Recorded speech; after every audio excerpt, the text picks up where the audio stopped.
thầm à lo bây giờ nhiều bạn đã đủ lo hồi xưa thì sao mà đã học được hồi đi đồ chứa đã học được làm mà lo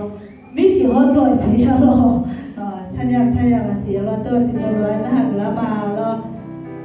bây giờ tổ ngan đã họ nè nhưng mà là quê bù tháo nè nấu cái mà khó cho là để bà dễ lo